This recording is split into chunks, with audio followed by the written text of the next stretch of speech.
On this week's episode, we take you inside one of the world's biggest property shows, A Place in the Sun, from London Olympia. And I'm joined by various guests, Bruno Valentin from Portugal Realty, Liz Rollinson, a journalist and editor of Place in the Sun, Matthew Christman from Blevins Franks, and the incredibly popular Jasmine Harmon returns to the podcast. Please be aware that this was taken live at the property show with a lot of background noise, so please excuse the quality of the sound. But for now, enjoy these conversations from A Place in the Sun. Hey Bruno. Hello Dylan. What's up, man? Thank you for inviting me in Place in the Sun. You look good. Is it your first time? Yes, that's my very first time. I'm virgin. Place in the Sun virgin. What do you think? What are you missing about home? My kids, the sun, and the bay. I'm missing the coffee. The castle as well. I'm missing the coffee. Bread. The coffee. Actually, the list would be long. The what? Yeah, the list is a long list. Hello, 1, 2, I think we're recording. Okay, hi everybody, I'm here with Liz. Welcome to another episode of Portugal, The Simple Life. Hi. Liz Rollinson. Liz, tell us a little bit about you and what you do. I'm an international property journalist. I'm editor of Place in the Sun for about 10 years. I love going abroad, looking at international property, interviewing guys abroad, expats. It's what I love. Yeah. And tell us about your first experience in Portugal, first trips, what stood out for you, what surprised you? Like many British people, I started with the Algarve, Key to Delago, seeing some luxury properties there. I've been very lucky to see everything. I started exploring the Algarve. My favourite part of the Algarve is the eastern Algarve. Tavira, the wonderful sea. I'm a bit of a foodie, love the fish, the octopus town, everything there. Really noticed how that's begun to go up in price. Buyers like the French discovered it. Love the Western Algarve, Lagos. Seeing how that's evolved and got very popular. And then gradually, in the last 5 years, I've really begun to discover Porto. Porto is a real favourite. I've been a couple of times. I love the Douro Valley, beautiful old town that's been brought back to life. Seeing investors follow the way that Lisbon has been. And Lisbon, I mean, gosh, that's just gone crazy in the last 5-8 years. The old town is beautiful. I've been going to the Silver Coast, the south of Lisbon to the very fashionable Hamptons of Portugal. I mean, it's so diverse, isn't it? I've been into the Alentejo this spring, seen a lovely vineyard property, the rural, I mean, what you can get for your money in the interior. I just want to keep exploring, really. I can see you spent a lot of time there because your pronunciation of all the places is perfect. So that's a good thing. When last were you there? I was there at Easter in March, and it was a really lovely time to go. And I was looking at projects around Lisbon. I hope to go to the Algarve this summer again. There's so much new happening in Portugal all the time. The tax incentives really encouraged Americans, South Africans, British people now post-Brexit. They've been really savvy in getting investors, and there's been a real swing towards Portugal, I think, than Spain, if you really want to have those tax benefits. I mean, it tends to have been a little bit more expensive than some of the Spanish customers, but it's all the better for it, because they control the development a lot more efficiently. We're here at Place in the Sun, London. So really exciting. One of the first events for the year. So first event since COVID. Manchester. In London, yes. Yeah. We were here in Manchester. We did a show in Manchester. Big pent-up demand for after the pandemic. People wanted to buy, just sort of have really appreciate the quality of life and do things with their friends, family. The cost of living thing is playing into it, so that people are realising that maybe living abroad they can just have a better quality of life. Tourism being very known for its affordability. Obviously, certain things are going up everywhere, energy, but in Portugal, things like food food, drink, taxes are still very relatively low, and I'm seeing they're very much attracted to it for that reason. Maybe not in the centre of Lisbon where the tourists go, but in other areas, or the Algarve. Yeah, well, that was going to be my question: is what do you think? What do you think people here coming to a show like this? What do you think they should know about Portugal? And why do you think Portugal is a relevant option or a viable option for people that are coming to a show like this? People from the UK. Well, I mean, I realise that you said that with this Madeira, which is another Madeira is awesome. I've discovered. But I mean, they need to know how diverse Portugal is. It's just about so much more than the Algarve. And also, coming here, they're sort of the beginning of their journey and sort of learning about the process. Portugal has, people always sort of mention authenticity, again, quality of life, security, very low crime rates in Portugal. It's become a huge factor now, isn't it? Yes, crime I mean, families. You know, I write about international schooling a lot. Schools in Lisbon are proliferating, in the Algarve, the ones that are expanding. So families, COVID has made us rethink the quality of the life that we've got. You know, we want to make the most of it. So this is why people are here at the show. What do you want to say about, I mean, having visited Portugal and having so much interaction with Portugal? What do you want people to know about the people here to know about the people in Portugal? Oh, well, they're so welcoming and very modest. I think we quite like the British in some ways. We've got the longest relationship ever with, obviously, with Portuguese since 1300. And it's a very, and I've heard that there's going to be a special dedicated passport thing at Faro Airport at Lisbon for the British. Now we have to queue up to go through the non-EU thing, which I did in Lisbon, which was a nightmare before they could run in. So I think they really want the British to. It's very important to stop them buying. Whole relationship. Yes.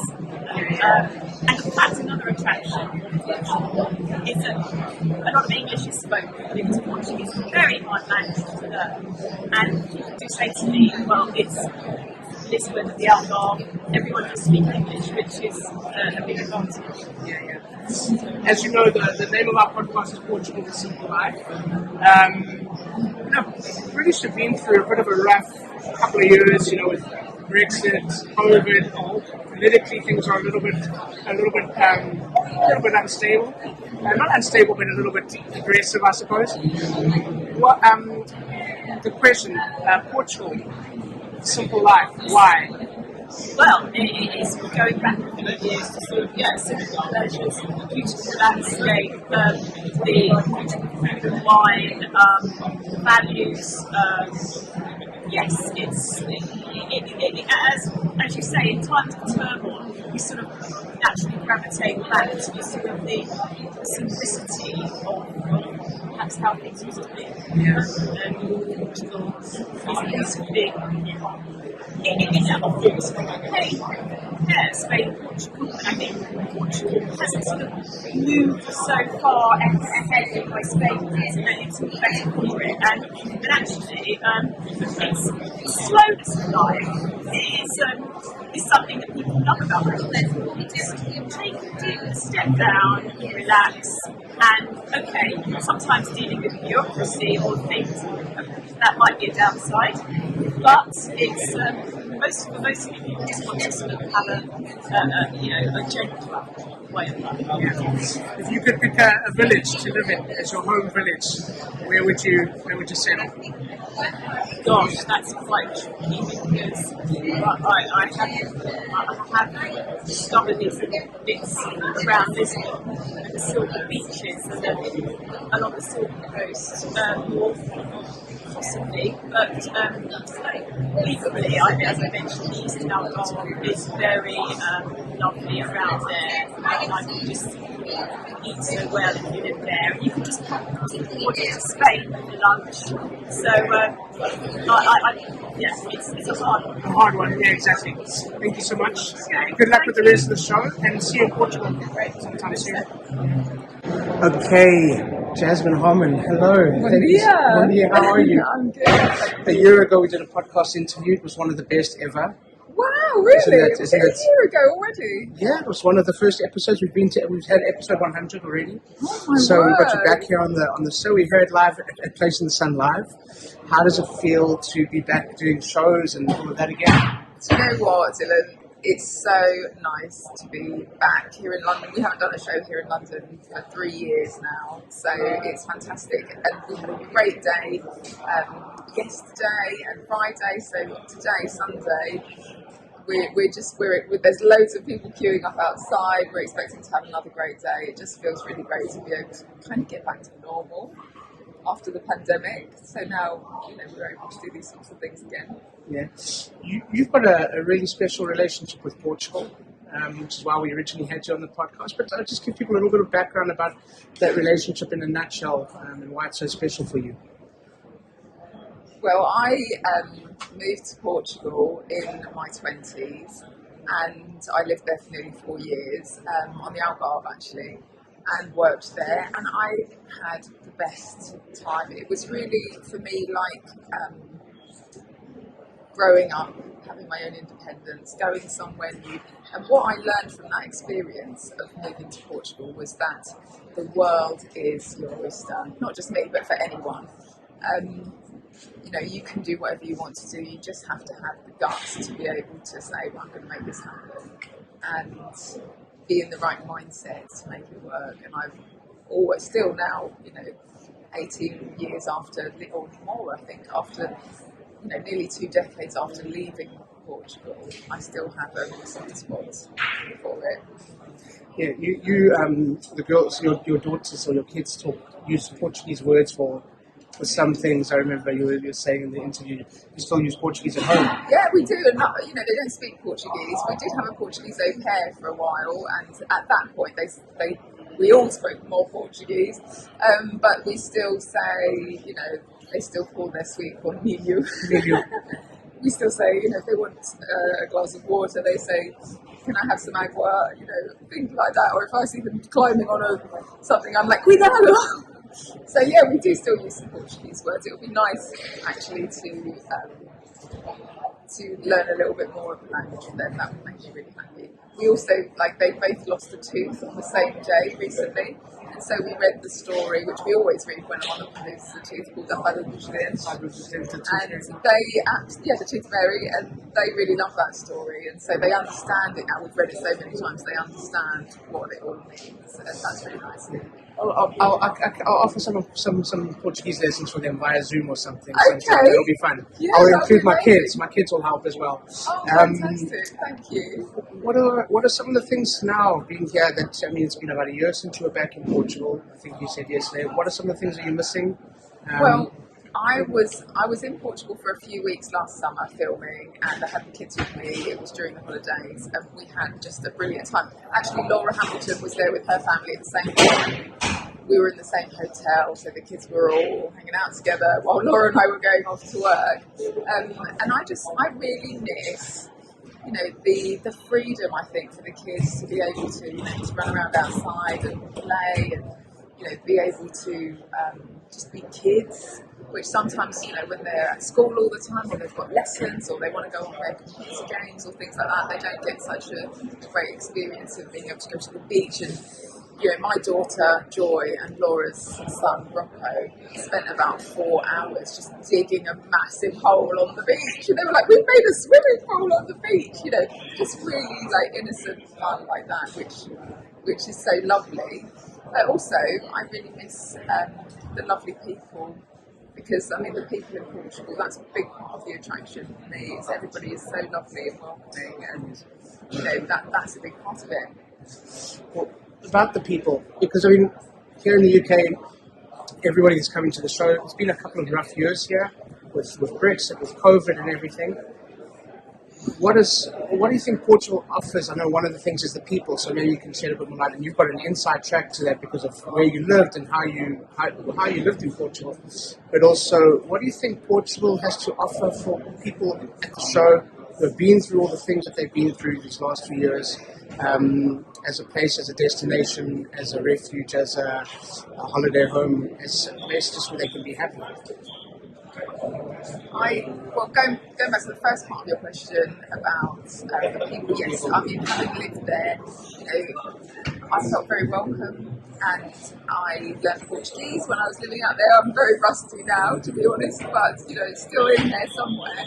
But I had a lovely landlady, Donna Linda, who was, she basically took me under her wing. She really helped me learn Portuguese. I was learning from books, but she helped me be able to speak and get the confidence to speak, because she didn't speak any English, and just looked after me, when I was a young woman in my 20s. She adopted you? She kind of adopted me, yeah. I lived in an annex at the back of her farmhouse, and it was a really, really special time. And, in terms of what Portugal can offer to people here today at the exhibition, or in terms of a holiday destination or somewhere to go and spend longer periods of time, for me, it's obviously got beautiful weather, lovely people, great food, beautiful scenery, but also, the history. It's a very historical place, and being able to explore the different parts of Portugal. It's not all about the Algarve, as you know, but being able to explore cities, Porto, Lisbon, being able to explore other areas of the coast, like the Silk Coast, and some of the historical cities around there. It's just got everything. Matthew Kissman.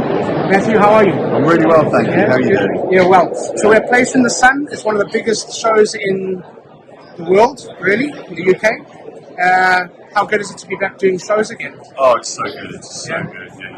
I did a lot of webinars during lockdown. There's nothing beats actually being here in person. Can you tell us a little bit about you, what you do, and your relationship with Portugal? Sure. So I'm a financial planner. I work for Blevins Franks. I've been in Portugal for 20 years now, so a long time. Yeah. I live in central Lisbon, and it's just the most fantastic life. We've got the office outside in Cascais, which is about 20 minutes outside Lisbon, by the beach. But I live actually in the city, in the beautiful old town. Which part of Lisbon? Rato. Oh, Rato's awesome. By Príncipe Real. Yeah, beautiful area. Yeah. With the lookout point right there, you got the trams. Yeah, I love that area. We'll have to come visit you there.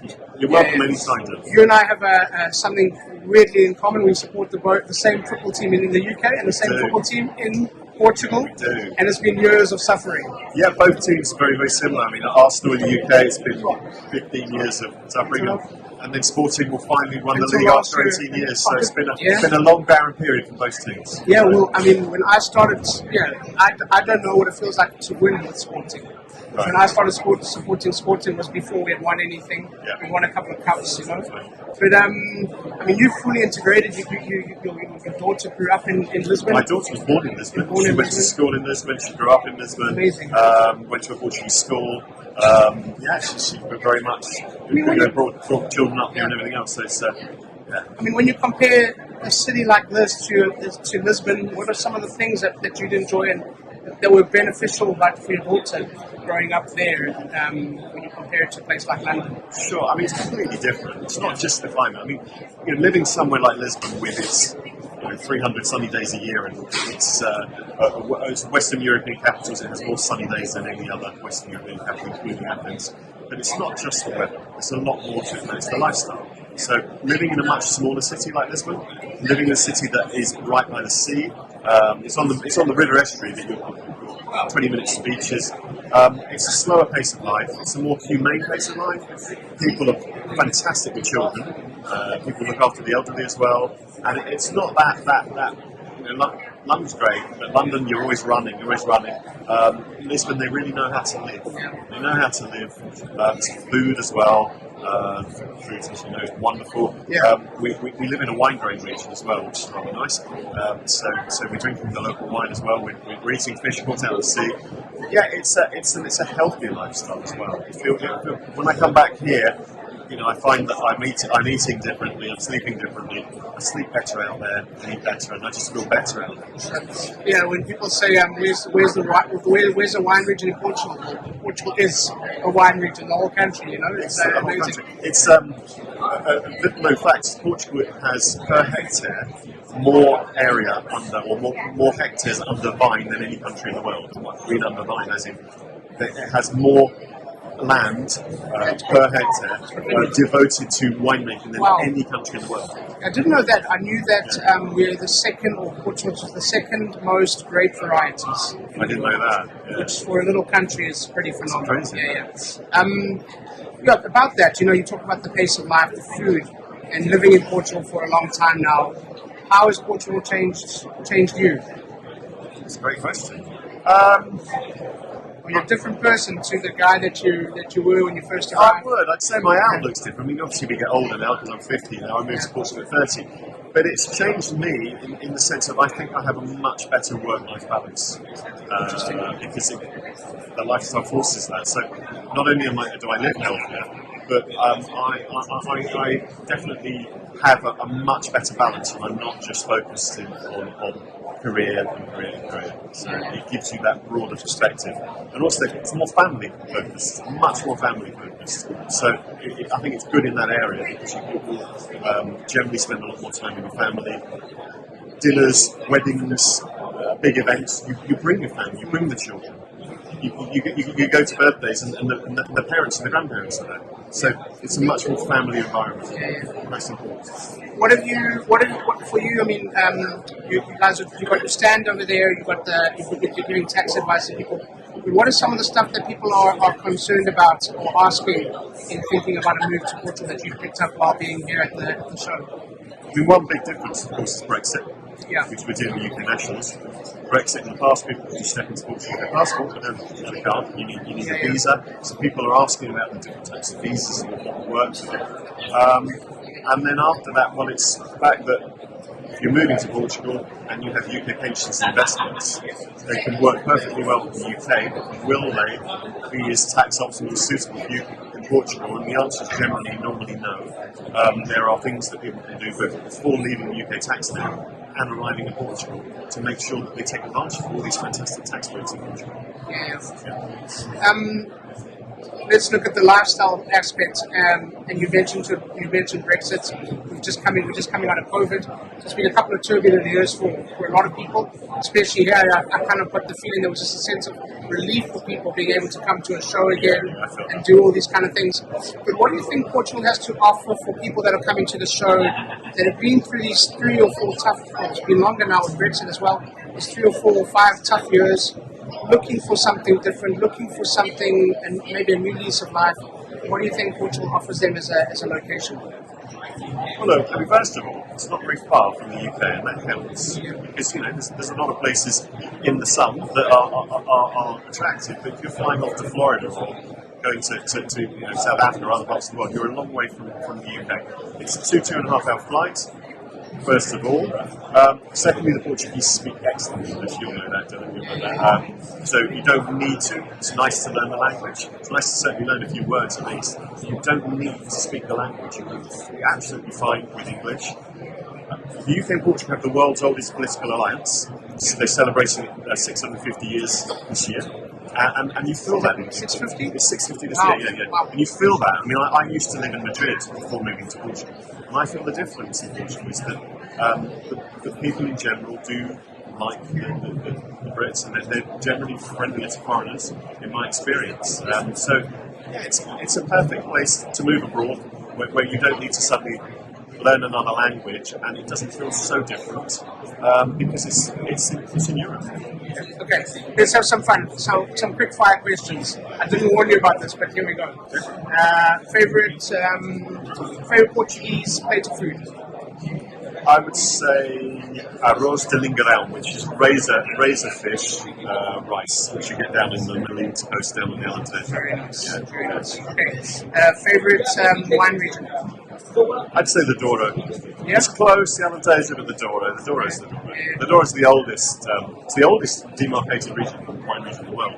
The Douro still, for me, just gets it from the Alentejo. It's close. Favorite Portuguese word? What a brilliant question. Favorite Portuguese word? I say desenrascar. Desenrascar, meaning that you don't have to go from A to B in a direct route. You can get there in a certain way, and it's a Portuguese way of getting things done not always with the director. You understand that? Yeah, we find a way. We'll find a way yeah, somehow. Exactly. We'll get it done. It's a great word. One more. Let's see. Okay. Trying to think of one. Favorite Portuguese football player? Rui Costa. Remember Rui Costa? Oh yes. Yeah. He played for the the wrong. magician. He played for the wrong team. He played for the wrong team, But he but was I amazing. saw him play in the 2004 European Championships. I've been in Lisbon not that long. I was standing behind the goal. England played Portugal in the quarterfinals, and he was brilliant that day. And he scored a goal right in front of me. I'll never forget that. The guy was so graceful. It was almost like a ballerina. He was a fantastic player. The other guy who scored a goal in that game, Luna Gomes, he's been on the podcast. Has he? Yeah, such a cool guest, nice guy. We spoke about that game actually. Really? Yeah, when you went past Tony Adams and yeah, I remember that it. game was almost, you guys had that 1-1, but but anyway. The podcast is called Portugal, The Simple Life. So for you, Portugal, The Simple Life, why? It's a great name because it is. Because things are simpler there. You look at the food, the grilled fish, it's just grilled, bit of lemon, bit of salt on it. Nothing complicated. The way people live, it takes away a lot of the fluff. They live more simply. They live more on the land. They live more sustainably. The idea of sustainability, they've been doing it forever. They need to be taught how to do that. Yeah, very much so. Because people have more time, because they're not rushing around so much, they can actually enjoy that stuff. Perfect. Thank you so much. Pleasure. All right. Thank you. So thank you once again to Bruno, Liz, Jasmine, and Matthew. And thank you to all of you for listening. Please subscribe, share with your friends, give us a thumbs up, and please leave a comment or a review. We'd love to hear from you. We'll be back next week with a brand new episode. And as we say in Portugal, sejas bem-vindo. Welcome to the Simple Life.